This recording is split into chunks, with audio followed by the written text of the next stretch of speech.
네, 시청자 여러분 안녕하십니까? 뉴스타트 2부 시작합니다. 미국과 우크라이나, 유럽 정상들의 회담이 이어지고 있습니다. 벌써 3년 넘게 진행되는 우크라이나 전쟁 종결을 위한 만남인데요. 지금껏 우크라이나를 깔보던 트럼프 대통령의 태도가 많이 바뀌긴 했습니다. 하지만 여전히 협상은 안개 속인데요. 오늘은 이 소식 중점적으로 전해드리겠습니다. 혹시나 했지만 역시나였습니다. 어제 특검에 소환된 김건희 씨가 이번에도 진술을 거부했습니다. 내일 다시 나오라고는 했는데 여기에 응할지도 미지수입니다. 내란 특검 역시 관련자 소환에 속도를 내고 있는데요. 오늘은 한덕수 전 국무총리를 다시 불러서 계엄과의 연관성을 추궁할 것으로 보입니다. 그럼 이 시각 주요 뉴스부터 살펴보겠습니다. 미국과 우크라이나, 유럽 정상들이 모여 우크라이나 전쟁 종식 방안을 논의하고 있습니다. 젤렌스키 대통령은 영토를 포함한 민감한 문제는 푸틴 러시아 대통령까지 참여하는 3자 회담에서 논의하겠다고 밝혔습니다. 김건희 씨가 구속 뒤 두 번째 특검 조사에서도 대부분 진술을 거부했습니다. 특검은 김 씨에게 내일 다시 출석해서 조사받을 것을 통보했습니다. 내란 특검이 오늘 한덕수 전 국무총리를 피의자 신분으로 다시 소환합니다. 특검은 한 전 총리의 계엄 전후 역할을 조사한 뒤 구속영장 청구 여부를 결정할 방침입니다. 이재명 대통령이 기존 남북 합의 중 가능한 것부터 단계적으로 이행할 수 있는 준비를 할 것을 지시했습니다. 정부는 또 윤석열 정부의 8.15 통일 독트린을 폐기했습니다. 미국이 철강과 알루미늄 제품에 부과하던 50% 품목 관세 대상을 대폭 확대했습니다. 철강이 많이 쓰인 품목들까지 포함하면서 우리 수출 기업들의 피해가 우려됩니다. 네, 특검 수사 소식부터 살펴보겠습니다. 먼저 김건희 특검입니다. 김건희 씨가 구속된 이후 두 번째 특검 조사에서도 대부분 진술을 거부했습니다. 특검은 내일 김 씨에게 다시 나와서 조사를 받으라고 통보했습니다. 김영수 기자의 보도입니다. 서울 남부구치소를 출발한 법무부 호송 차량이 1시간 동안 달려 광화문의 특검 사무실로 들어갑니다. 구속 뒤 1차 조사 때처럼 김건희 씨는 수갑을 착용한 상태로 특검에 소환됐습니다. 김 씨는 그러나 이번에도 대부분 진술을 거부했습니다. 특검은 오전 조사 1시간 40여 분 동안 공천 개입 혐의에 대해 추궁했지만 김 씨는 모른다거나 기억이 나지 않는다고 답한 걸로 파악됐습니다. 김 씨는 오후에 진행된 도이치모터스 주가 조작 조사에서도 같은 취지의 언급 말고는 입을 떼지 않았습니다. 특검은 이틀 뒤 재소환을 통보했고 김 씨 측은 출석 여부를 확정하지 않았습니다. 의혹의 정점, 김건희 씨가 소환된 날 집사 김예성 씨와 건진법사 전성배 씨도 나란히 특검에 출석했습니다. 김건희 씨에게 통일용 현안 청탁 전달을 할 수 있습니까? 명품 가방이랑 목걸이 지금 어디 있습니까? 전 씨는 김건희 씨와 통일교 측의 연결고리로 지목된 인물인데 특히 현안을 청탁하면서 명품 목걸이와 가방을 전달한 혐의를 받고 있습니다. 특검은 또 통일교가 전성배 씨를 통해 국민의힘 전당대회에 영향력을 미친 것 아닌지 의심하고 있습니다. 김건희 씨와 집사, 건진법사까지 3명이 한꺼번에 소환되면서 대질신문 가능성까지 거론됐지만 특검은 조사 시간이 겹친 건 우연이라고 설명했습니다. 이런 가운데 특검은 통일교 청탁 의혹의 핵심 인물 윤영호 전 통일교 세계본부장을 구속 상태로 재판에 넘겼습니다. YTN 김영수입니다. 윤 전 대통령이 내란 우두머리 혐의 재판에 5차례 연속으로 불출석했습니다. 김건희 씨는 구속 이후 특검의 2차례 소환 조사에 전부 응하면서 남편과는 다른 행보를 하고 있습니다. 조성호 기자의 보도입니다. 윤석열 전 대통령은 이번에도 내란 우두머리 혐의 재판에 나오지 않았습니다. 지난달 10일 다시 구속된 이후 벌써 5번째 연달아 불출석한 겁니다. 향후에도 계속 안 나오시는 건 맞는 건가요? 건강 회복되면 나오실 겁니다. 지금은 건강이 많이 안 좋으신가요? 재판부는 지난 기일과 마찬가지로 이른바 걸석 재판을 이어갔습니다. 피고인인 윤 전 대통령 없는 상태로 육군 수방사 부사관 등에 대한 증인 신문을 진행했습니다. 윤 전 대통령은 재판 말고도 특검에 거듭된 소환 요구와 체포영장 집행에도 완강하게 버티고 있습니다.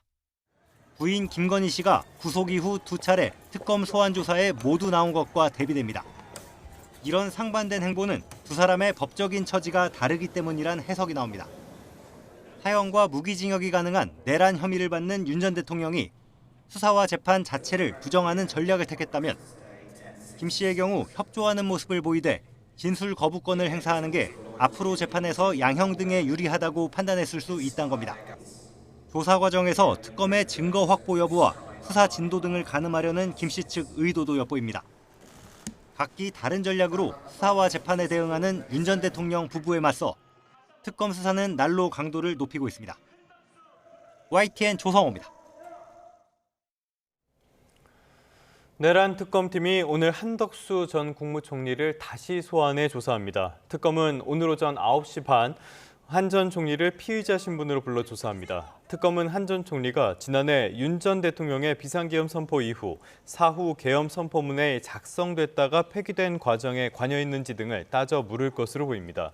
또 계엄 전후의 국무회의 상황과 당시 계엄 선포를 막지 못한 이유에 대해서도 조사가 이루어질 전망입니다. 통일교의 각종 선거 개입 의혹을 수사하고 있는 김건희 특검팀이 국민의힘을 다시 찾아 압수수색을 위한 협의에 나섰습니다. 500만 명 당원 명부를 요구했다는 주장은 사실이 아니라고 밝혔는데도 야당의 완강한 거부가 이어지자 특검의 고심도 깊어지고 있습니다. 이준엽 기자가 보도합니다. 김건희 특검이 국회에 있는 국민의힘 사무총장실을 찾아 압수수색에 대한 협조를 요청했습니다. 지난 13일 당직자들과의 장기간 대치 끝에 무산된 영장 집행 재시도를 위해 협의에 나선 겁니다. 특검이 필요로 하는 건 통일교 신도 명단과 2021년 12월부터 지난해 4월 사이 국민의힘 당원 명부를 대조하는 작업입니다. 지난 2023년 전당대회에서 권성동 의원을 당선시키기 위해 교인들이 무더기로 가입한 게 아닌지 확인하기 위한 절차입니다. 특검은 여전히 협의를 강조하고 있지만 500만 당원 명부 전부를 요구한다는 국민의힘 주장에 대해선 선을 긋고 있습니다. 프로그램을 돌리기만 하면 당원 명부가 특검 측에 유출되는 일 없이 신도 명단과의 일치 여부를 확인할 수 있어서 첫 압수수색 때부터 이를 충분히 설명하고 자료 협조를 받기로 정점식 사무총장 측과 논의한 상태였다는 취지입니다. 신자들의 당원 가입 여부는 의혹의 핵심 물증인 만큼 특검은 오는 20일 만료되는 영장을 연장해서라도 집행한다는 방침이지만 시기나 방법을 두고는 고심을 이어갈 것으로 보입니다. YTN 이준엽입니다. 네, 정치권이 고 김대중 전 대통령 서거 16주기 추모식에 나란히 참석했습니다. 하지만 여야 대표는 여전히 악수조차 없이 냉랭했습니다. DJ 정신 계승을 강조하면서도 상대를 겨냥한 날선 발언들을 덧붙이며 사실상 극한 대치 전국을 예고했습니다. 강민경 기자입니다. 광복절 연휴 직후 열린 고 김대중 전 대통령의 16주기 추모식.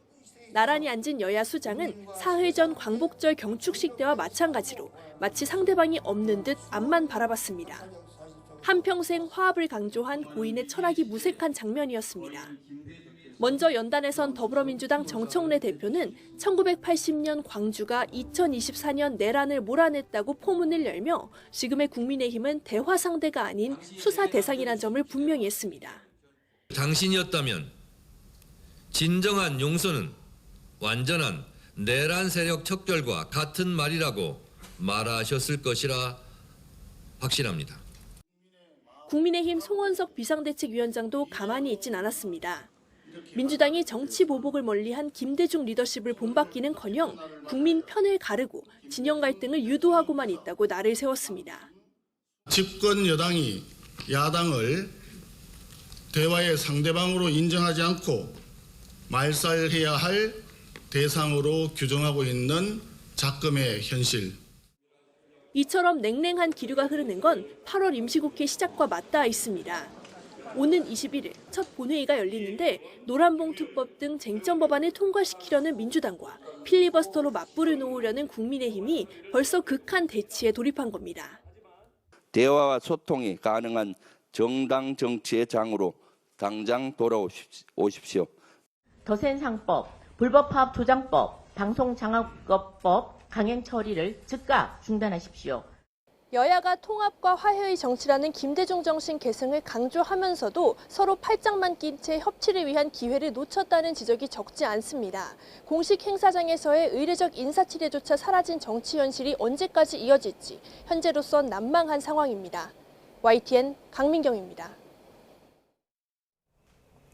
조국 전 조국혁신당 대표가 내년 지방선거와 국회의원 선거를 통해 국민의힘 의석을 반 이상 줄여야 한다고 주장했습니다. 조 전 대표는 어제 국립서울현충원에서 고 김대중 전 대통령 묘역을 참배한 뒤 기자들을 만나 정치적으로 여전히 윤석열과 단절하지 못하고 비호하는 극우화된 국민의힘을 비판해야 한다며 이같이 말했습니다. 오늘의 주요 정치 일정입니다. 더불어민주당 정청래 대표가 이틀 동안 경북 경주를 찾아 에이펙 정상회의 준비 현장을 점검하고 민생 현장을 찾습니다. 정 대표는 오늘 경주 불국사를 먼저 방문한 뒤 10월 말에 열리는 아시아태평양 경제협력회 에이펙 정상회의 현장을 찾을 계획입니다. 내일은 경주에서 현장 최고위원회의를 열고 황리단길 등에서 민생 현장도 둘러볼 예정입니다. 국민의힘이 전당대회를 앞두고 김문수, 안철수, 장동혁, 조경태 당대표 후보자가 오늘 세 번째 TV토론회를 진행합니다. 이번 토론회에서는 국민의힘과 소속 의원들을 상대로 한 특검 수사와 이에 대한 대응 방식, 계엄 옹호 세력과의 절연 여부 등을 놓고 치열한 공방이 이어질 것으로 보여집니다. 국민의힘은 이번 토론회를 마친 뒤 20일, 21일 당원 투표와 여론조사를 거쳐 22일 당대표 선출에 나서는데 과반 득표자가 없으면 추가 TV토론회를 거쳐 오는 26일 결선 투표를 진행할 예정입니다. 이재명 대통령은 철통 같은 대비태세의 바탕 위에서 긴장을 낮추기 위한 발걸음을 꾸준히 내딛는 용기가 필요하다면서 기존 남북 합의 가운데 가능한 부분부터 단계적으로 이행할 수 있는 준비를 해달라고 관계부처에 지시했습니다. 이 대통령은 어제 범정부 차원의 비상대비훈련인 을지연습 시작을 맞아 주재한 국무회의에서 작은 실천이 조약돌처럼 쌓이면 상호 간의 신뢰가 회복되고 평화의 길도 넓어질 것이라며 이같이 주문했습니다.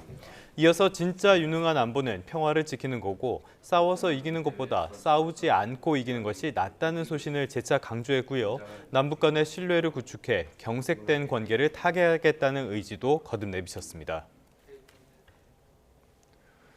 정부가 윤석열 정부에서 발표했던 이른바 8.15 통일 독트린을 폐기하고 남북 간의 신뢰 회복에 집중하겠다고 밝혔습니다. 북측 체제를 존중하고 화해 협력 정책을 계속 추진하겠다는 이재명 대통령의 광복절 경축사에 이은 후속 조치로 보입니다. 이종원 기자입니다. 통일부가 윤석열 정부에서 발표된 통일 담론인 8.15 통일 독트린 폐기를 공식화했습니다. 이재명 대통령이 광복절 경축사를 통해 북측의 체제를 존중하고 흡수통일과 일체의 적대 행위를 추진하지 않겠다고 밝힌 지 사흘 만입니다. 지난 윤석열 정부 8.15 통일 독트린의 반북 흡수통일, 자유의 북진론을 폐기하고 평화공존의 대북 정책 기조를 분명히 한 것입니다. 지난해 광복절 당시 발표된 8.15 통일 독트린은 북한 주민의 자유통일에 대한 열망을 자극해 아래로부터의 변화를 끌어낸다는 전략이 담겼습니다. 당시 윤석열 정부는 부인했지만 일각에선 사실상 흡수 통일 방안이란 평가가 잇따랐습니다. 한반도 전체 국민이 주인인 자유민주 통일 국가가 만들어지는 그날 비로소 완전한 광복이 실현되는 것입니다. 정부의 8.15 독트린 폐기 선언은 이 대통령 광복절 경축사의 후속 조치인 셈으로 통일부는 독트린 발표 당시에도 자유와 인권 등 가치와 이념에 지나치게 경도됐고 대국회 의견 수렴도 부족해 절차적 문제가 지적된 바 있었다고 부연했습니다. 무엇보다 남북 간 신뢰 회복 조치가 우선이라는 이 대통령의 의지도 반영된 것으로 보이는데 남북 합의 가운데 가능한 부분부터 단계적 이행을 준비하라는 지시도 같은 맥락으로 해석됩니다. 지금 당장 신뢰 회복과 대화 복원부터 시작하는 것이 순리일 것입니다. 신뢰는 말이 아니라 행동으로 만들어집니다. 최근 북한은 김여정 담화를 통해 대남 적대 정책을 고착화하겠다고 예고하면서 우리 헌법에 흡수 통일 방안이 명문화되어 있다고 주장했습니다. 통일부는 우리 정부의 공식 통일 방안은 화해 협력 단계를 거쳐 남북연합 통일국가 완성이라는 3단계 민족 공동체 통일 방안이라며 양측 체제 인정과 화해 협력을 기본으로 한다는 점을 거듭 강조했습니다. YTN 이종원입니다. 이재명 대통령이 언론에 대해서도 언급했습니다. 고의적인 왜곡 보도나 허위 정보에 대해서는 마땅히 책임을 물어야 한다고 말한 겁니다. 또 민감한 사안은 국민에게 먼저 알리는 공론화 과정을 반드시 거쳐야 한다고도 언급했습니다. 홍민기 기자입니다. 더불어민주당이 언론개혁에 속도를 내는 가운데 이재명 대통령이 이와 관련한 언급을 내놨습니다. 언론의 정부 감시 견제 역할도 중요하지만 고의적인 왜곡과 허위 보도에 대해선 책임을 지게 해야 한다는 겁니다. 고의적 왜곡 및 허위 정보는 신속하게 수정해야 하며 그에 따른 책임을 물어야 하는 게 마땅하다 말했습니다. 이 대통령의 발언은 정부 홍보 효율화 방안을 논의하는 비공개 국무회의에서 나왔습니다. 조현 외교부 장관이 캐나다와 영국의 사례를 들며 허위 조작 뉴스에 대해서는 굉장히 엄하게 단속하는 것 같다고 말하자 이 대통령이 좋은 보고 내용이라고 평가한 것으로 전해졌습니다. 이어 미디어 변화라는 흐름을 따라가더라도 허위 조작 뉴스는 반드시 해결해야 할 문제라고 강조한 것으로 알려졌습니다. 이에 정청래 대표 취임 이후 언론중재법, 징벌적 손해배상제 등 언론개혁에 속도를 내는 민주당에 이 대통령이 힘을 싣는 게 아니냐는 해석이 나왔습니다. 다만 대통령실은 이 대통령이 구체적 법안에 대해 언급하지는 않았다며 선을 그었습니다. 이 워딩 그대로 말씀을 하셨습니다. 그러니까 여기에 대해서 다른 법안이나 이렇게 다르게 더 간 이야기는 없었습니다. 이 대통령은 또 정부 광고를 기존 언론보다 온라인 플랫폼 쪽으로 확대하는 해외 사례를 보고받고 부처별로 홍보수단 운영 실태를 파악해보라고 지시했습니다. 장 차관들의 SNS 소통 강화와 함께 디지털 소외 계층에 대한 접근 향상 등 범정부 차원의 정책 홍보 시스템 혁신 필요성도 언급됐습니다. 이 대통령은 민감한 사안일수록 공론화 과정을 반드시 거쳐야 하고 국민과 직접 소통하는 게 중요하다며 수용자 중심 정책 홍보를 거듭 강조했습니다. YTN 홍민기입니다.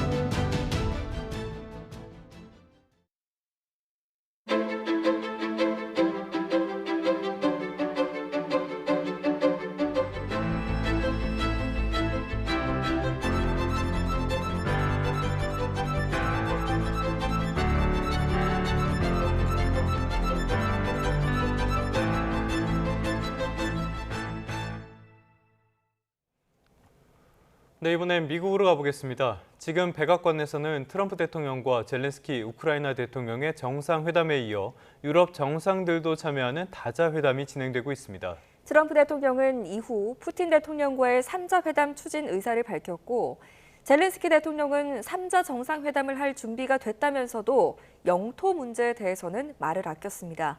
워싱턴 연결해 보겠습니다. 홍상희 특파원. 지난주 미러 정상회담에서 합의안을 도출하지 못하면서 오늘 회담에 관심이 집중되고 있는 상황인데요. 회담 결론이 나왔습니까? 네, 아직 정상회담의 구체적인 결과는 나오지 않고 있습니다. 이곳 시간으로 오늘 오후 트럼프 대통령과 우크라이나 대통령의 정상회담이 약 1시간 반 정도 이어졌습니다. 지난 2월 백악관 회담과는 달리 오늘 정상회담은 훈훈한 분위기에서 순조롭게 진행이 됐습니다. 트럼프 미 대통령은 젤렌스키 대통령과 마주 앉은 자리에서 우크라이나의 미래 안전 보장에 미국이 관여하겠다고 밝혔습니다. 미군의 우크라이나 주둔 가능성도 배제하지 않았는데요. 트럼프 대통령의 말을 먼저 들어보시겠습니다. They are first line of defense because they're there. They're Europe, but we're going to help them out also. We'll be involved. 네, 미국도 관여하겠다는 건데 자신은 휴전이 필요하다고 생각하지 않는다면서 이 영속적인 평화를 얻을 거라며 평화협정 추진 구상을 강조했습니다. 트럼프 대통령은 오늘 모든 것이 잘 되면 3자 회담을 할 거라고 말했는데요. 젤렌스키 대통령과 푸틴 러시아 대통령이 참여하는 3자 회담 추진 목표를 밝힌 겁니다. 젤렌스키 우크라이나 대통령은 전쟁이 멈춰야 한다고 강조하면서 푸틴 러시아 대통령까지 참석하는 3자 회담을 할 준비가 됐다고 말했습니다. 안보 보장을 위해서는 미국의 모든 지원이 필요하다고 강조했는데요. 젤렌스키 대통령의 말을 또 들어보시겠습니다. Is do you need from President Trump to be able to make a deal? Is it American troops, intelligence, equipment? Everything. Strong Ukrainian army. That's what I began to discuss with your colleagues. And it's a lot about weapon and then people and training missions and intelligence. 네, 오늘 양국 정상회담의 핵심 쟁점은 푸틴 러시아 대통령이 요구한 돈바스 지역 영토를 넘기는 대신 우크라이나가 안전보장을 받는 방안인데요. 젤렌스키 대통령이 어떤 답을 제시했는지는 아직 공개되지 않고 있습니다.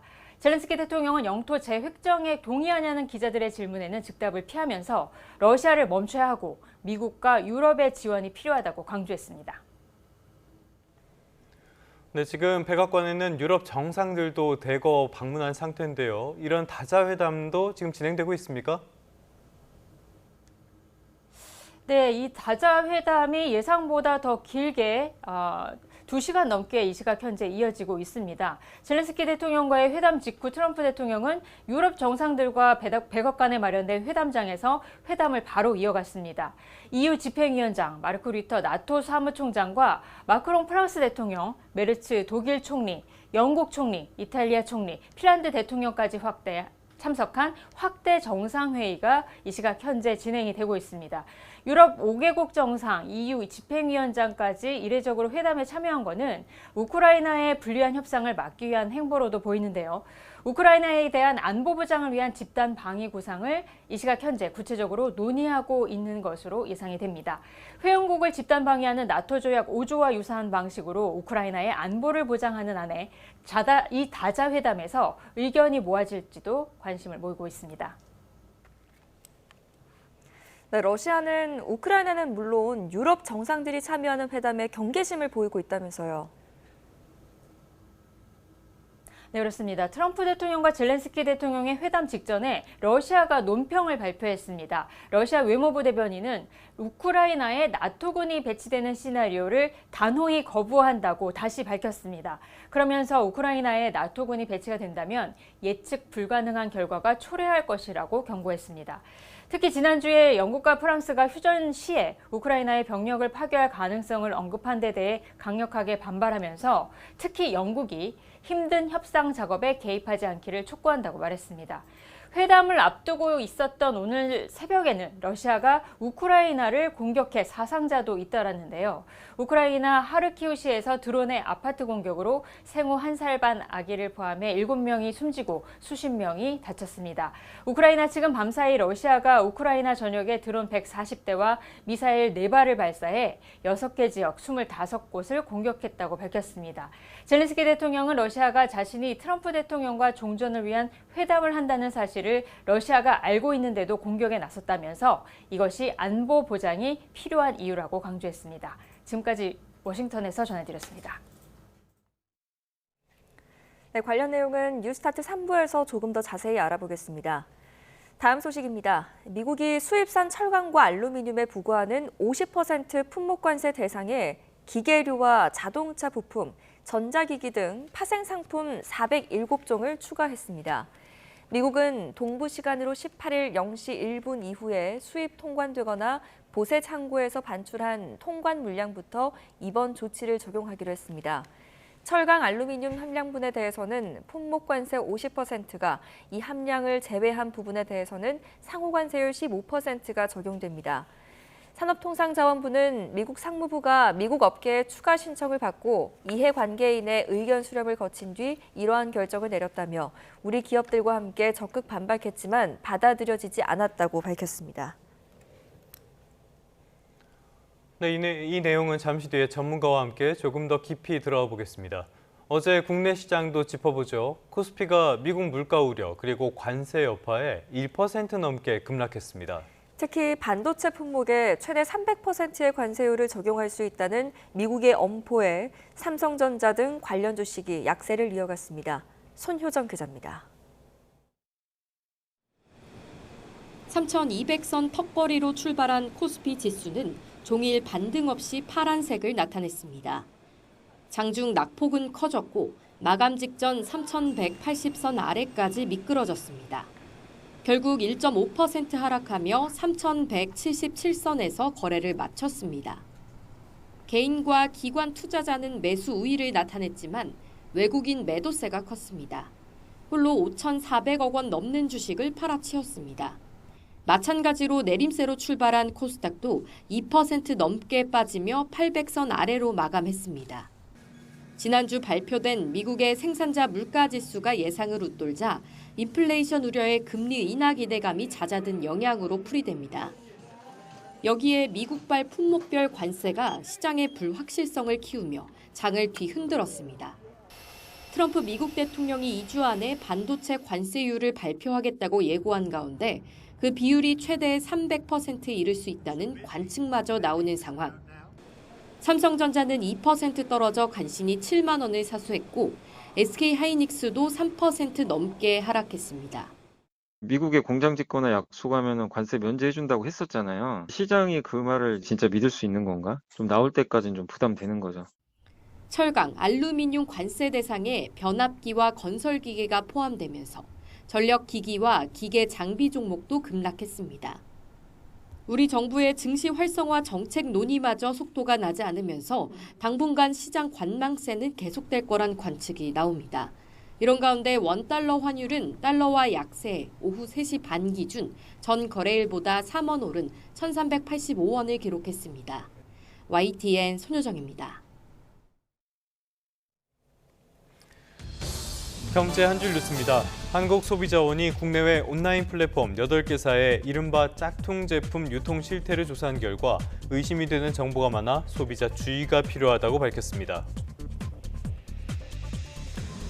환경부는 인증받지 않은 자동차 배출가스 저감 장치를 불법 제조하거나 유통한 혐의로 전국 9개 업체 관계자 16명을 대기환경보전법 위반 혐의로 검찰에 송치했습니다.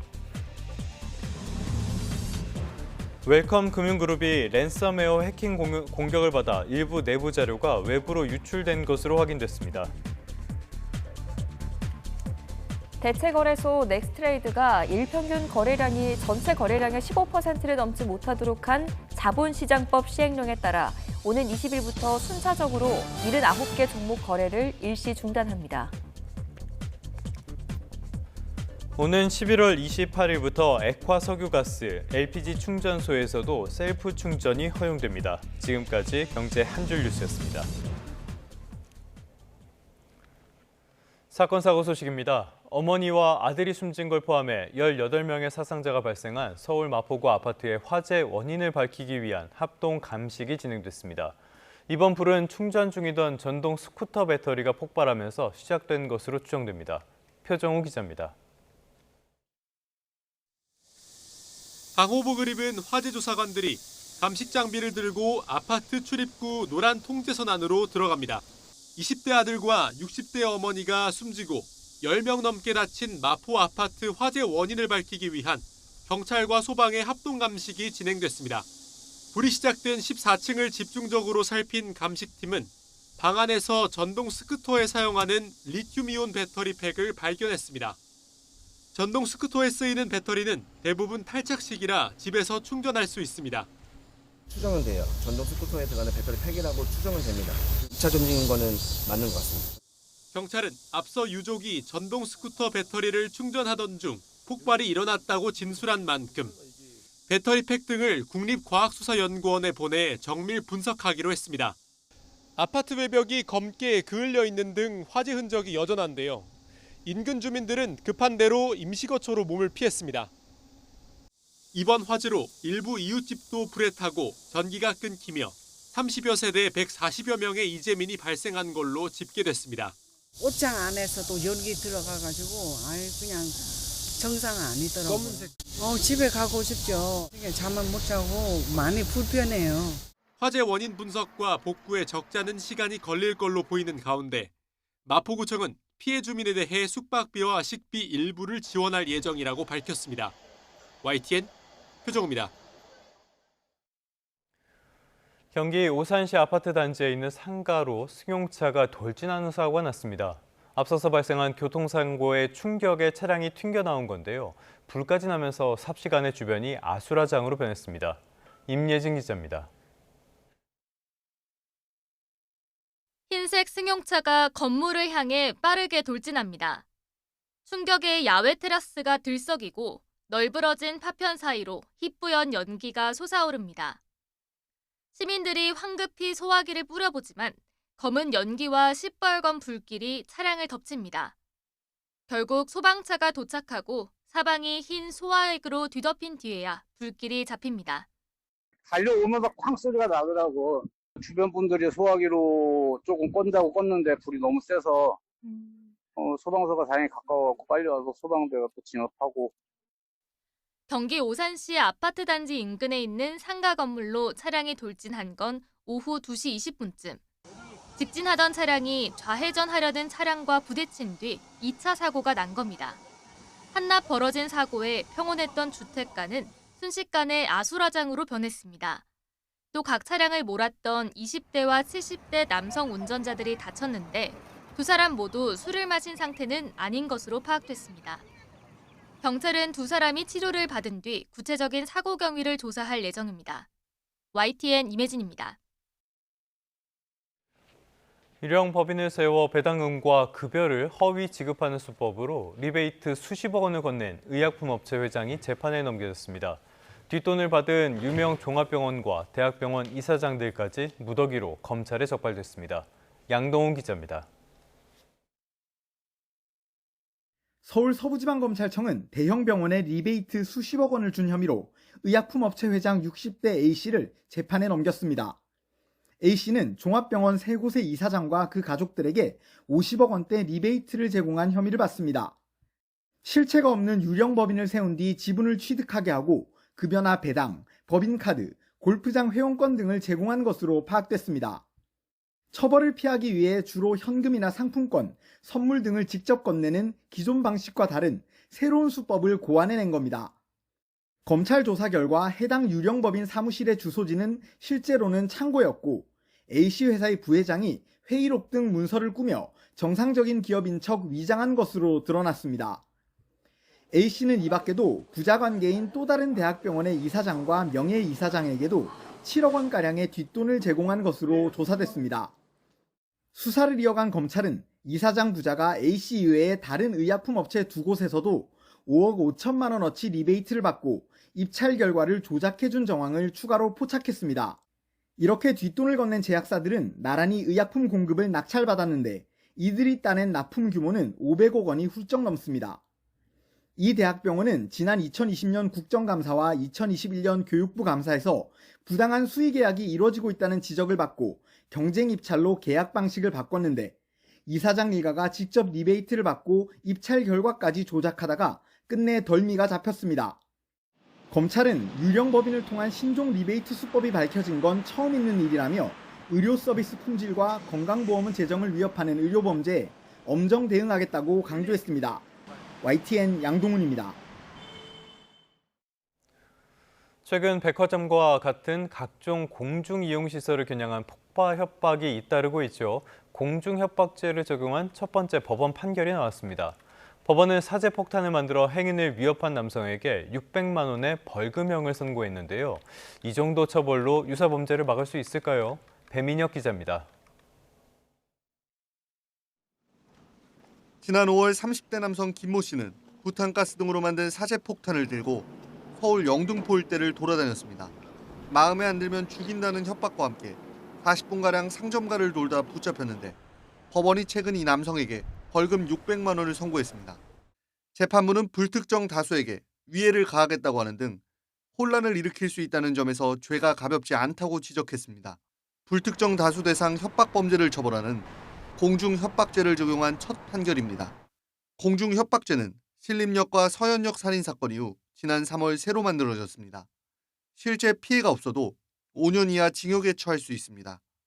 다만 이번 판결이 벌금형에 그친 것을 두고 처벌 수위가 너무 약한 것 아니냐는 우려도 나옵니다. 최근 앙심을 품은 배달기사가 패스트푸드점 폭파 신고 자작극을 벌이는 등 비슷한 사례가 잇따르는 가운데 관련 범죄에 경종을 울리기에는 부족한 수준이라는 겁니다. 선고 당시 재판부는 김 씨가 지적장애를 가지고 있고 사제폭탄이 엉성한 수준이었다고 설명했습니다. 이런 상황을 고려해 처벌 수위를 낮췄다는 건데 법조계나 경찰에서도 이번 판결을 공중협박죄의 전형적인 사례로 보긴 어렵다는 의견이 나옵니다. 사실관계가 너무 특수해서 그러니까 공중협박죄가 앞으로 이렇게 될 거다라고 가늠하는 데는 부적절한 사례인 것 같아요. 공중협박죄에 대한 첫 판단이 나온 가운데 앞으로 국민적 불안과 사회적 손실을 초래하는 테러 협박을 엄벌하는 판례가 자리 잡을 수 있을지 관심이 쏠립니다. YTN 배민혁입니다. 나날이 열기가 쌓이면서 밤사이에는 열대야가, 한낮에는 찜통더위가 기승입니다. 특히 강릉은 현재 기온이 30도로 초열대야 수준의 더위가 나타나고 있는데요. 이 열기는 고스란히 33도 안팎의 낮더위로 이어지겠습니다. 오늘 오전까지 수도권과 영서, 충남 지역에는 5에서 20mm의 비가 오락가락 내리겠고요. 오후부터는 하늘에 구름만 많이 끼겠습니다. 다만 내륙 곳곳으로 기습적인 소나기가 지납니다. 소나기의 양은 5에서 최대 40mm가 되겠고 곳에 따라 벼락과 돌풍이 동반되겠습니다. 현재 기온 살펴보겠습니다. 현재 서울 기온 26.9도, 청주 27도, 창원은 25.6도를 나타내고 있고요. 낮 기온도 보시면 서울이 31도, 광주와 대구는 35도까지 오르겠습니다. 내일도 중북부 지방에는 또 한 차례 비가 내리겠고요. 남은 한 주간 밤낮 없는 무더위는 계속될 전망입니다. 날씨였습니다.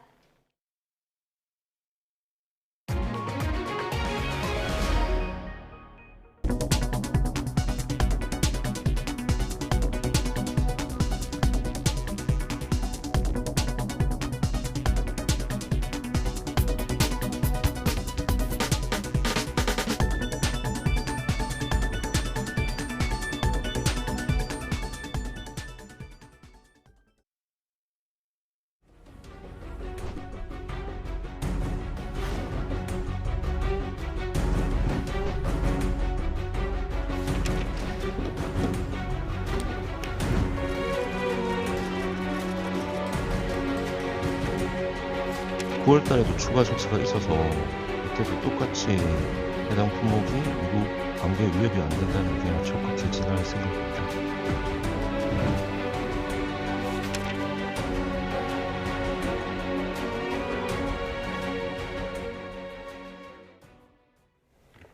네, 이번엔 경제 소식 자세히 살펴보겠습니다. 스타트 경제, 오늘은 최상미 이화여대 경영학부 교수와 함께하겠습니다. 어서 오십시오. 어서 오십시오, 교수님.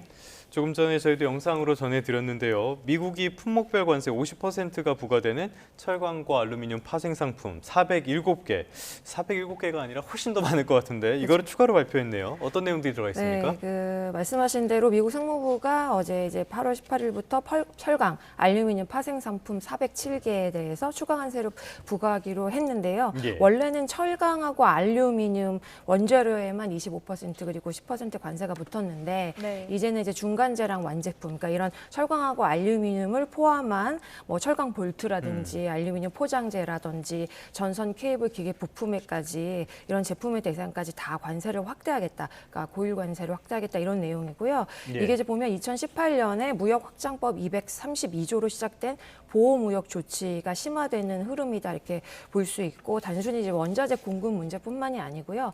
제조업 전반에 대한 수출 경쟁력 상실하고 그다음에 비용 상승으로 이어질 수 있는 이제 아주 중대한 사안이다 이렇게 보여집니다. 네. 아무래도 우리 기업의 타격이 클 수밖에 없을 것 같은데 이 부분에 대해서는 잠시 후에 다시 한번 짚어보도록 하고요. 일단 자세한 내용을 좀 살펴보면 철강 알루미늄 함량분에 따라서 관세율이 다르다고 하는데 이건 무슨 이야기입니까? 이게 이제 보면은 금속 함량이 어느 정도 됐느냐, 철강하고 알루미늄, 이게 이제 차등 관세의 주요 원인이 되는 건데요. 예를 들어서 이제 어떤 제품에 알루미늄이 60%, 플라스틱이 40% 이렇게 포함된 제품을 미국에 수출한다고 하면 알루미늄 포함된 60%에 대해서는 50%의 고율 관세를 포함하고 나머지 플라스틱 40%는 한국 기본 관세율 15%가 이제 적용되는 이런 내용입니다. 그래서 문제는 중소기업들이 이런 정밀한 제품에 대한 정밀한 함량이나 분석 증빙 같은 거를 스스로 마련할 경우에는 비용이 상당히 많이 들어가지고 그렇죠. 이 부분에 대한 대응이 좀 안 되는 경우가 있고요. 통관 과정에서 이게 제대로 증빙이 또 안 되거나 함량 산정이 잘못되면은 분쟁이나 또 과징금으로 이어질 수 있거든요. 그래서 이 부분에 대해서 대응이 좀 필요하다 이렇게 보여집니다. 뭐 이렇게 말도 안 되는 관심법적인 관세를 매길 거면은 미국에서 직접 조사를 해가지고 하든지 해야겠죠. 어쨌건 말씀하신 것처럼 이런 식으로 나온다면은 우리 국내 산업의 피해도 굉장히 커질 수밖에 없을 것으로 보이는데요. 9월에도 또 파생 상품 추가 가능성이 제기되고 있어요. 네네. 교수님 어떻게 보십니까? 이게 이제 이미 이제 추가 품목을 확대하겠다라고 예고를 한 상태거든요. 그래서 이제 9월에 만약에 2차 조치가 확산된다, 현실화된다 이러면 자동차 부품, 전자기기 기계류 같은 한국 전체 주력 사업에 굉장히 직접적인 타격을 입을 수 있다 이렇게 보여집니다. 그래서 예를 들면 이제 한국의 대미 철강 수출 같은 경우가 연간 40억 달러 규모거든요. 알루미늄 제품은 13억 달러 수준인데 이 중에 상당 부분이 관세 대상에 걸리게 되면은 결과적으로 수출 감소, 가격 경쟁력 상실로 이어질 수 있고요. 이제 업계는 여기에 대해서 직접적으로 대응을 해야 되는 게 필요한데 내수로 빨리 이제 미국 안에 공장을 지어가지고 전환을 하거나 또 우리나라 내수 전환하거나 동남아, 유럽 같은 이제 신흥 시장에 대한 확대를 적극적으로 해야 되는 이러한 이제 전략이 불가피할 전망이고요. 중요한 게 EU나 일본 같은 경우는 쿼터나 예외 협상을 이제 이끌어냈거든요. 그래서 이렇게 외교적인 협상 방법으로 해결하려는 게 이제 핵심으로 많이 이제 논의가 될 필요가 있습니다. 알겠습니다. 뭐 다 좋은데 여기서 궁금한 점이 이렇게 철강 알루미늄 파생 상품, 세상에 철강 알루미늄 파생 상품이 아닌 상품이 뭐가 있는지가 궁금할 정도인데요. 이렇게까지 하는 게 미국에 무슨 도움이 되는 겁니까? 이게 미국 안으로 관련된 제품을 더 이제 생산할 수 있도록 그래서 결과적으로는 미국 안에 일자리를 창출하고 두 번째는 관련된 제품들이 미국 안에서 생산되기를 원하고 이제 세 번째는 관세를 통해 가지고 미국의 이제 대미 적자, 그러니까 대외 적자를 좀 해결하려는 다양한 의도가 숨어 있다고 보여지고요. 더 이제 이런 것들을 압박함으로써 다른 것들을 또 얻어내려는 노력도 이제 그 의도도 보이는 것 같습니다. 그래서 결과적으로 관세 압박을 통해서 미국 주요 산업에 대한 투자, 그 다음에 상대국하고 관세 협상에서 유리한 이제 포지션을 확보하려는 이러한 의도가 다 숨어 있기 때문인 것으로 보여집니다. 그렇다고 하더라도 중단기적으로는 미국 내 물가라든지 이런 걸 자극할 가능성은 충분히 있겠네요. 그렇죠. 그래서 수입 물가가 높아지는 만큼 해당 분야가 이제 미국 물가에 영향을 줄 수밖에 없고 최근에 이제 여러 가지 지수들을 보면 PPI 지수도 이제 악화된 상태거든요. 그래서 결과적으로 미국 안에 금리도 인하 시점이 지금 늦춰지고 있는 상황이기 때문에 이러한 그 내수 물가 올라가는 거 경제 분야도 좀 신경을 쓰긴 써야 되는데 근데 이제 좀 전략적인 부분으로 많이 관세를 보고 이제 이거를 레버리지로 이제 활용하려는 의도가 더 크게 작용한다 이렇게 보여집니다. 자칫하면 미국의 자충수가 될 수도 있는 이번 조치가 미국에 어떤 영향을 줄지도 한번 지켜보도록 하겠습니다. 자, 이런 소식에 일단 우리 주식시장은 어떤 반응을 보였나요? 그러니까 보면 어제 코스피가 1.5% 낙폭을 보였는데 이게 약 2달간 가장 큰 낙폭이거든요. 그래서 3,177포인트로 마감을 했고요. 이게 보면은 주요 이제 내용이 외국인이 3,200억 원 이상 순매도를 했습니다. 그래서 이게 보면은 환율 문제랑 최근에 관세 리스크에 굉장히 민감하게 반응을 해가지고 이제 매도를 했다 이렇게 보여지고요. 이에 대해서 이제 기관이나 개인 같은 경우는 방어적 매수에 나섰지만은 이제 그 낙폭을 완화하기엔 역부족이었다고 보여지고요. 이렇게 보면은 반도체 대표주가 큰 폭으로 밀렸거든요. 그래서 이게 지수를 끌어내리는데 굉장히 중요한 역할을 했는데 결과적으로 보면 이제 미국 관세 불확실성이 크게 작용을 했고 그다음에 금리를 이제 당장 내릴 수 없다는 전망에 대한 악화가 겹치면서 외국인 자금이 이탈한 결과다 이렇게 보여집니다. 알겠습니다. 어제 반도체 관세 300% 이야기까지 나오면서 혼자 그거 보면서 웃으면서 보면서 드디어 정신줄 놨구나 이런 생각도 했는데 아무튼 어떻게 진행될지는 상황을 좀 지켜봐야 될 것 같고요. 또 하나 연결돼 있는 게 이제 조만간 한일 정상회담, 한미 정상회담 이렇게 열리는데 당장 우리 발등에 부른 한미 정상회담이 될 수밖에 없어 보이거든요. 이번에 주요 기업 총수들도 동행을 한다고 하는데 선물을 줘야 될 것 같아요. 어떤 것들이 거론되고 있습니까? 이게 보시면 이제 삼성, 현대차, SK, LG 등 4대 그룹 총수가 다 미국으로 향한다고 합니다. 그래서 회담이 단순 이제 외교적으로 이벤트를 하려는 게 아니고 실질적으로 경제적으로 빅딜을 하려고 이제 그 회담을 이제 연다고 보면 될 것 같고요.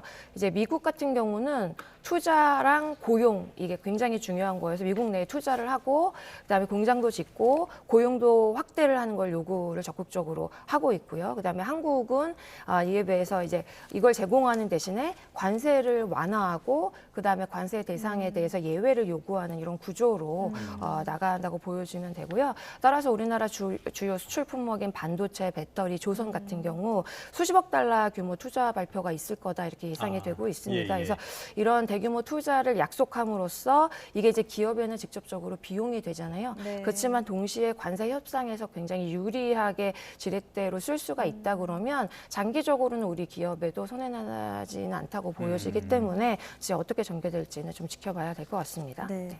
조금 전에 언급을 했지만 이 반도체에 300% 관세를 부과하는 게 이게 현실 가능성이 있는 이야기입니까? 네, 말씀하신 대로 트럼프 대통령이 최근 발언에서 외국산 반도체에 대해서 최대 300%까지 관세를 부과하겠다 언급했는데요. 이게 이제 너무 높으니까 이게 엄포용이냐, 그러니까 협상용 엄포 가능성이 크다 이렇게 분석이 되긴 하지만 이게 트럼프가 지속적으로 관세 문제를 언급하는 이유는 아시다시피 미국 안에 산업을 이제 경쟁력을 강화시키는 데 있어서 투자를 확대하고 이에 따른 고용을 이제 늘림으로써 미국 안에서 지지율을 확보하려는 이런 의도도 작용을 하기 때문에 부분적으로나 상징적으로 관세 부과를 할 수 있는 가능성이 있다 이렇게 보여지고요. 그래서 이게 만약에 현실화된다면 한국에서 생산하는 반도체 수출의 이제 수출의 40%가 미국 시장으로 가게 되거든요. 그래서 우리 경제 전체에 굉장히 큰 이제 영향을 주게 되겠죠. 그래서 반도체 업종뿐만이 아니고 스마트폰, 자동차, 가전까지 이제 반도체를 사용하는 이런 다양한 제품에 대해서 연쇄적으로 충격을 받을 수 있다고 보여지고요. 글로벌 공급망 혼란이 또 오게 될 거고 결과적으로는 세계 전체 IT 시장 가격 상승까지 번질 수 있다 이렇게 보여집니다. 네. 알겠습니다. 300% 관세율이라는 게 워낙 비현실적이어서 저는 콜라 마시고 취해서 이야기한 거 아닌가라는 생각도 들었는데 당장 우리 경제에 위험한 점 말씀을 해주셨는데요. 아까 관세랑도 연결되는 부분인데 미국 빅테크들도 곡소리가 날 것 같아요. 만약에 현실화된다면? 네, 그렇죠. 그 미국 빅테크들도 사실은 안에서 그 기술 개발이나 R&D 정도만 하고 해외로 공급망을 이제 확대해가지고 생산하는 경우가 많이 있기 때문에요. 이 부분에 따라서 지금 뭐 보시다시피 애플이라든지 그 다음에 글로벌 공급을 가지고 있는 빅테크 기업들이 가격 부분에서 많이 큰 손해를, 그러니까 파격을 입을 수밖에 없는 상황이고요. 이에 따라서 이제 트럼프 정부도 이 부분을 고려해야 될 것 같긴 한데 그렇지만 이제 미국 안에 인구 비중에 있어서 얼마만큼이나 이 일자리 상승이나 트럼프가 이제 다양하게 제시하는 정책에 대해서 지지율이 얼마만큼 이제 유지되느냐도 좀 지켜봐야 될 것 같습니다. 네, 알겠습니다. 자, 마지막 주제인데요. LG전자가 2년 만에 희망퇴직에 나섰다는 소식이 전해졌습니다. 배경이 뭔가요? 이게 이제 LG전자 TV 사업본부가 이제 2분기 영업 적자가 1917억 원 기록했다고 합니다. 굉장히 이제 큰 이제 양인데요. 이게 북미 시장에서 경쟁이 격화됐고 중국 업체들이 또 저가로 공세를 하고 그다음에 글로벌적으로 TV 수요에 대한 이제 감소 때문에 이렇게 분석이 됐는데요. 그래서 이 부분이 보면은 LG전자가 50세 이상이고 최근 3년 성과 저조 인력을 대상으로 이제 3년치 연봉 주고 자녀 학자금 지원하는 조건으로 희망퇴직을 실시했는데 단기적으로는 퇴직금 비용이 이제 실적에 부담이 되지만 중장기적으로 봤을 때는 조직 공습 효율화랑 체질 개선 효과를 기대하는 이런 선제적 구조 조정 때문에 이런 희망퇴직을 실시한다 이렇게 분석이 되고 있습니다. 네. 얼마 전까지만 해도 TV는 세계 최강이 우리나라였고 일본이 우리나라와의 경쟁을 포기할 정도로 경쟁력을 보여줬었는데 중국산 제품들이 무섭게 치고 올라오는 것 같아요. 그렇다면 세계 1위인 삼성전자 역시 안심할 수 있는 상황은 아닌 것 같은데 교수님 어떻게 보십니까? 이게 이제 북미 TV 시장 점유율 자체를 보면 아직까지 삼성하고 LG가 상위권을 이제 지키고 있잖아요. 근데 이제 기타 카테고리로 중국 제품이 분류됐다 이제 이 부분이 중요한데요. 최근에 이제 월마트 TV가 이제 월마트 온 TV라는 상표를 달고 출시가 되고 있는데 여기에 중국산 제품들이 다 포함이 되어 있습니다. 그래서 중국산 제품이 기타로 분류되고 있는 게 이거고요. 이게 이제 중국 업체들이 월마트 같은 대형 유통망을 활용해서 저가로 미국 시장에 TV를 공급하는 저가 공세를 펼치고 있는데 약 가격이 40% 저렴하다고 합니다. 그래서 아주 강력한 가격 경쟁력을 가지고 있어서 중장기적으로 봤을 때는 삼성이나 LG가 정말 월등한 기술력과 차별화된 제품을 내놓지 않는다면 가격 경쟁력에서 밀릴 수밖에 없는 구조로 가고 있지 않나 이렇게 보여집니다. 네, 기업 차원에서 준비를 좀 잘 해야겠습니다. 오늘 여기까지 듣겠습니다. 최상미 이화여대 경영학부 교수와 함께했습니다. 고맙습니다.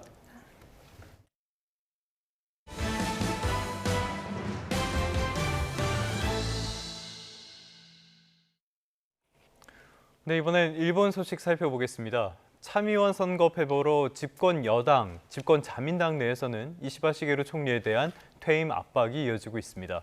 그런데 여론은 오히려 반대로 움직이고 있다고 합니다. 애초에 자민당의 정치자금 스캔들이 근본 문제라는 지적이 나오는데요.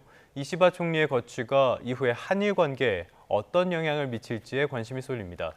도쿄에서 김세호 특파원입니다. 참의원 선거 패배로 집권 자민당 내 이시바 총리의 퇴임을 촉구하는 목소리가 이어지고 있습니다. 石破総理が自ら身を引いてフルスペックの総裁選をやると。 결국 자민당 총재 선거관리위원회는 조기 총재 선거를 위한 검토에 들어갑니다. 자민당 내 리콜 규정으로 국회의원과 지역조직 대표 과반이 요청하면 총재 선거가 가능합니다. 하지만 각종 여론조사에서는 이시바 총리의 퇴임을 반대하는 목소리가 확산하고 있습니다. 최근 아사히 신문 여론조사에서 이시바 총리의 사임이 필요하다는 응답이 54%로 그만둬야 한다는 36%를 웃돌았습니다. 자민당 지지층에서는 무려 76%가 이시바 총리의 퇴임을 반대했습니다. NHK 지지통신의 여론조사에서도 이시바 총리의 퇴진에 반대한다는 의견이 우세했습니다. 이시바 총리는 자진 사퇴할 의사가 없음을 거듭 밝히고 있습니다. 石破総理、いつ辞めるんですか? 私どもとして手がけてきた課題、そういうものにきちんと見通しをつけるということは私どもの政権の責任だと考えております。 이시바 총리 한 명의 책임이라기보다는 자민당 파벌들의 정치자금 스캔들이 더욱 근본적이라는 지적이 나옵니다. 특히 정치자금 스캔들의 중심에 있는 아베파가 이시바 끌어내리기를 주도하는 것은 오히려 역풍으로 작용할 수도 있습니다. 이시바 총리의 거취를 둘러싼 일본 전국의 흐름은 앞으로의 한일 셔틀 외교에도 영향을 줄 가능성이 커 보입니다. 도쿄에서 YTN 김세호입니다. 중국의 수도 베이징에선 다음 달 승전 80주년 열병식을 앞두고 두 번째 예행 연습이 펼쳐졌습니다. 계엄에 준하는 통제 속에 못 보던 무인 잠수정을 비롯한 각종 무기가 도심에 등장했습니다. 베이징에서 강정규 특파원입니다. 베이징 도심에 장갑차와 탱크가 나타났습니다. 테난먼 반경 4km 안에 있는 주요 도로는 전면 통제됐습니다. 준 계엄에 가까운 광경, 중국의 승전 80주년 열병식의 두 번째 예행 연습입니다. 8月16号17时30分至8月17号3时30分，约4万人参加演练。 하늘엔 윈20 공중급유기와 훙6 전략폭격기, 젠20 스텔스 전투기 등이 편대를 이루어 가로질렀습니다. 지상엔 수송차에 실린 둥펑 시리즈와 잠수함 발사 탄도탄, 쥐랑 등 핵미사일이 열맞춰 행진했습니다.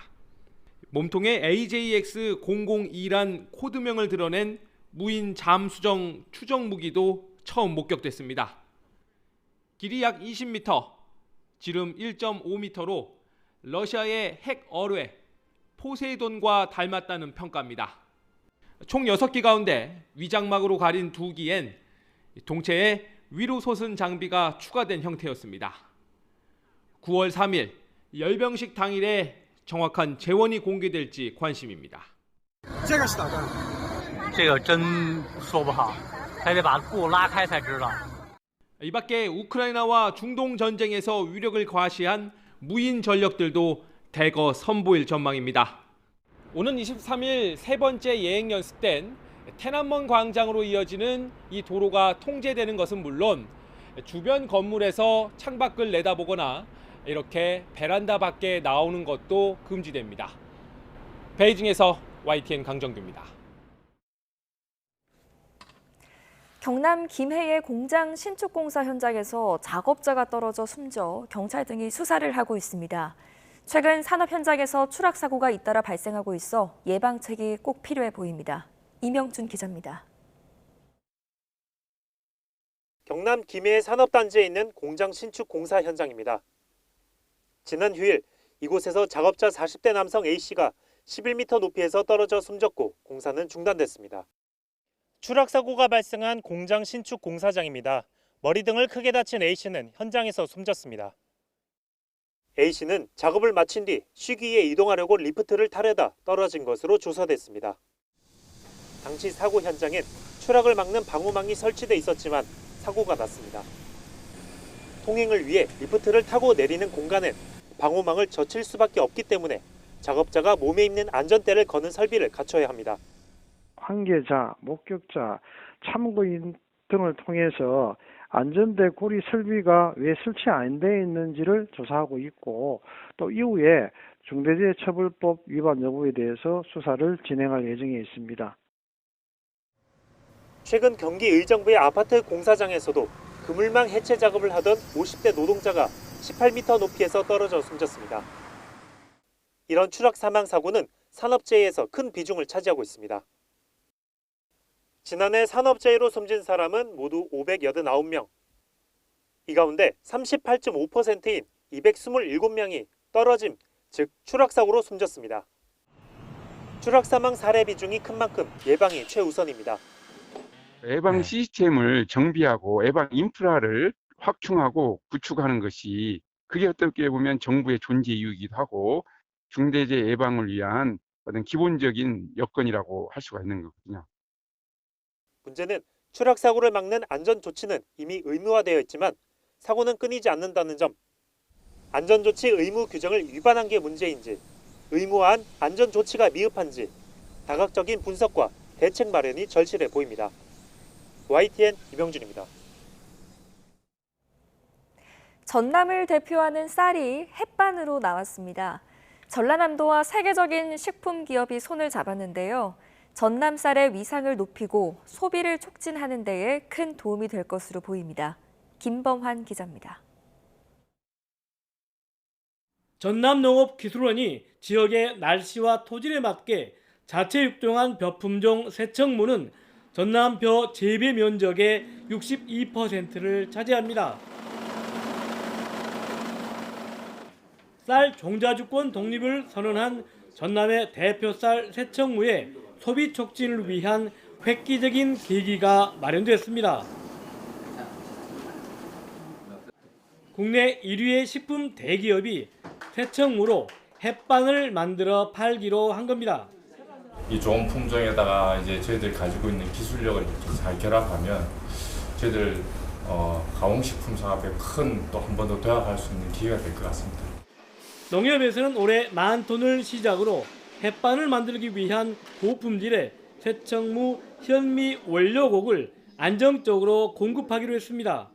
도복, 또 병해충 피해, 미질이 좋아야 되는데 그 세 가지 요건을 다 극복할 수 있도록 개발이 된 게 세척무 벼가 되겠습니다. 농업인들이 그동안에 쌀을 생산해가지고 유통하기가 편리해지는 이런 상황을 유도할 수 있는 계기가 마련되지 않는가.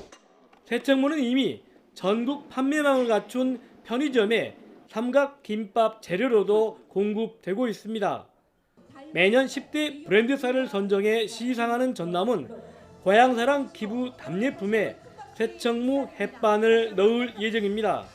세척무 쌀은 특히 김밥용으로도 인기가 좋고 다목적으로 활용할 수 있는 쌀이 세척무 쌀이에요.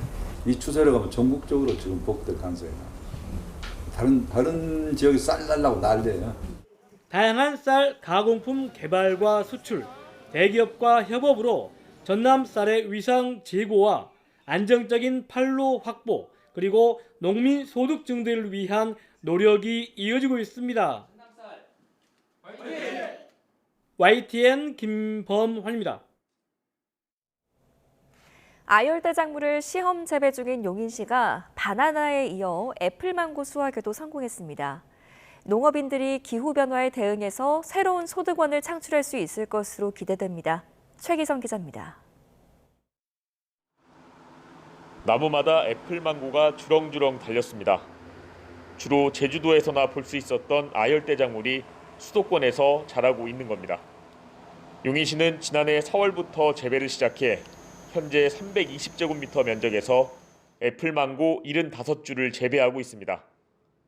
품평회에 참석한 지역 농업인들은 시설 조성과 재배 과정 등에 관심을 보였습니다. 여기 재배 환경이나 이런 시설을 제가 보고 또 저도 많이 배우고 해가지고 앞으로 저도 소득을 올릴 수 있고 또 다음에 우리 아이들이 받아서 할 수 있도록 기초를 다지기 위해서 왔습니다. 용인에서 아열대 작물을 수확한 건 이번이 처음이 아닙니다. 지난 2월에는 바나나를 수확했고 지금도 27주를 재배 중입니다. 이제 점점 제가 봤을 때는 이제 아열대 과일이 수요가 좀 더 늘어날 거로 좀 보이고요. 다른 작물에 비해서는 이제 희소성이 좀 더 있다 보니까. 온도 상승 등 기후 변화 속에서 기회를 찾기 위해 용인시는 지난 2023년 1,100여 제곱미터 규모 과학 영농 시설을 조성해 실증 재배를 진행해 왔습니다. 이렇게 이제 새로운 작물을 통해서 우리 농가 소득에 또 새로운 소득원을 창출을 할 수 있다고 생각을 하고 지난해부터 재배를 시작한 한라봉 등 망감류 29주는 나무 성장 기간을 고려할 때 내년부터 수확이 가능할 것으로 보입니다. 용인시는 농가 의견을 수렴해 재배 품종 확대와 기술 개발을 이어갈 계획입니다. YTN 최기성입니다. 지하철이나 거리에 설치된 공공 와이파이 사용하는 분들 많으시죠? 인터넷을 무료로 쓸 수 있는 장점은 있지만 보안에 취약하다는 지적을 받아왔는데요. 수원시가 공공 와이파이 보안 시스템을 대폭 강화했습니다. 최명신 기자입니다. 수원의 한 과학특화 도서관입니다. 유명 과학자 초청 특강이나 과학 관련 프로그램이 수시로 열려 찾는 사람이 많습니다. 공공 와이파이를 이용해 인터넷으로 강의를 듣거나 각종 자료를 내려받습니다. 수원시 공공 와이파이 사용자는 하루 평균 4만 명 정도. 도서관, 박물관, 버스 정류장 등 255곳에서 사용할 수 있는데 연이은 해킹 사고 탓에 불안감도 큽니다. 아무래도 공공 와이파이니까 보안이 좀 취약해서 제가 작성하고 있는 내용이 어디로 유출되거나 개인정보가 좀 빠져나갈까 봐 좀 걱정이 됐던 것 같아요. 수원시가 이런 우려를 덜기 위해 공공 와이파이 장비를 대폭 교체하고 보안을 강화했습니다. 우선 이용자와 기기 간 통신을 암호화하는 보안 접속 방식을 도입했습니다. 또 기관마다 제각각이던 접속 아이디도 하나로 통일했습니다. 이와 함께 사이버 안전센터가 AI를 활용해 해킹 시도 여부를 사전 감지해 차단하고 외부 기관과도 공동 대응 체계를 구축했습니다. 보안 접속으로 연결하시게 되면 이용자와 와이파이 장비 간 데이터가 암호화되어 인터넷 이용 중 계정 정보나 개인 정보를 탈취하는 스니핑 또는 피싱 공격으로부터 안전하게 보호받으실 수 있습니다. 수원시는 지속적인 장비 업그레이드를 통해 누구나 믿고 사용할 수 있는 공공 와이파이 환경을 만들겠다고 밝혔습니다. YTN 최명신입니다. 연일 찌는 듯한 더위가 밤낮을 가리지 않고 있습니다. 현재 서울의 체감 온도는 30도에 육박하면서 무척 후텁지근한데요. 이 열기는 고스란히 낮더위로 이어지겠습니다.